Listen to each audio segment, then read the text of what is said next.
So I was scrolling through my LinkedIn feed before I came across this post from Jorn, the CEO of Framer, and they've just launched CMS 3.0, which is super exciting because hands down, Framer CMS is the best one out there. It's not only just great for blogs, but it's got such a wide use case. You can use it for documentation, you can use it for marketplaces, e-commerce stores, membership content. And so when I saw this announcement, I knew I had to check it out for myself. The website of our startup Blitzit lives on Framer, and we have multiple CMSs. So we're going to go check out what's changed and how this can improve how we distribute our content. Let's jump straight into it.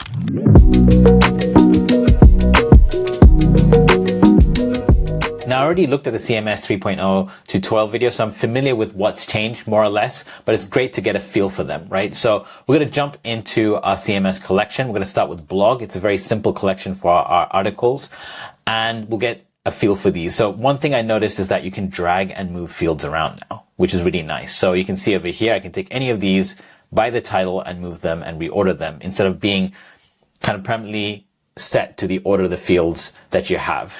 Another thing that I thought was really cool is you can now double click any of these field items and start to edit them. For example, if you want to edit the title, we can do it directly from here. Super neat to be able to do that, especially with the slug, right? Because that's always been a pain. Let's go ahead and, I'm going to take this one that's drafted and we'll turn this into work smarter instead of a guide. And looks like it just went ahead and changed. Now, if something is live, let's see if it gives us a warning. So instead of MCP server, we'll just remove the word AI from it. And looks like it's gone ahead and done that. So I guess one thing to make note is that if you do change the slug, it will do that without sort of flagging it. One thing that I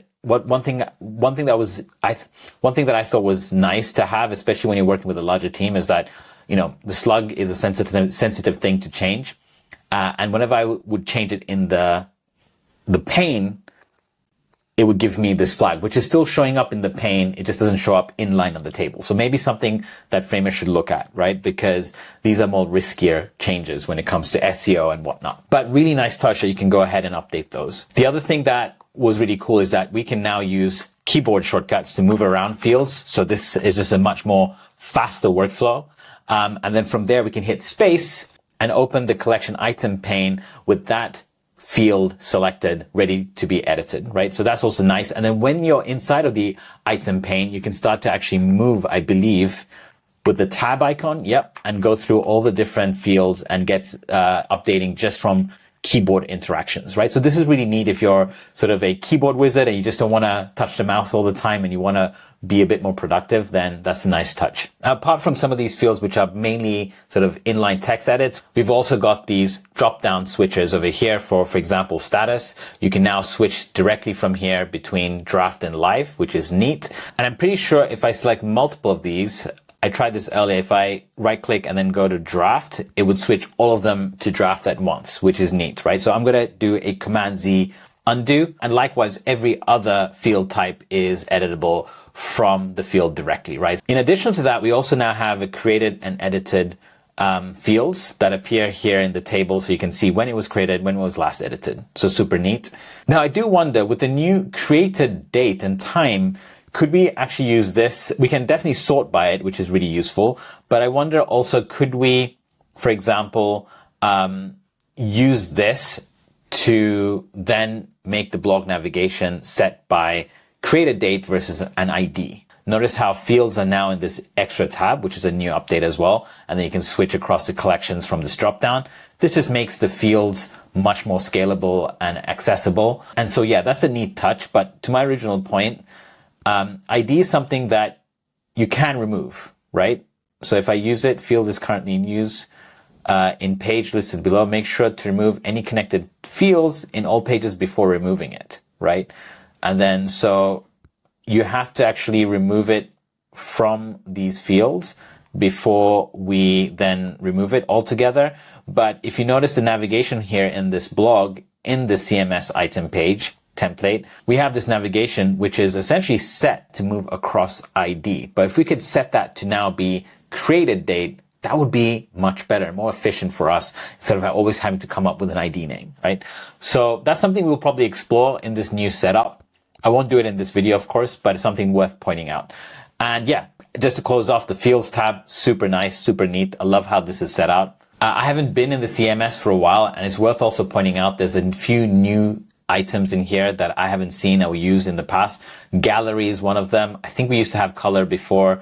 Toggle has always been there. And then we also have vector set, which allows you to pick from the vector or icon libraries available natively inside of Framer, or perhaps you can even create your own vector set, which you can, find and source from here once you've created it, right? So that's super neat. And then we have reference, which is a way to reference other CMS items. That's how we essentially set up our author field. So this is a reference field that we're actually using. And you can see it that it's set from right over here. And so that's the reference field. And then we have multi-reference field, which allows you to have multiple references in one go, which is also neat, which is more like sort of a way to have multiple tags per item. I've used the reference field, as you can see. I just haven't used the multi-reference, something that I definitely want to explore in the future, because it's just a great way to categorize your CMS better and then just make it a better user experience, especially if there's lots of different categories, right? We used to have the checkbox item below, I believe, but with all these selected, we can now also, another way to undraft and draft is through just the checkbox selection, and then we can just use the options over here to either delete, undraft, or draft, right? Which is neat. And then if we go into the filters, this is new. We can now filter by any of these fields.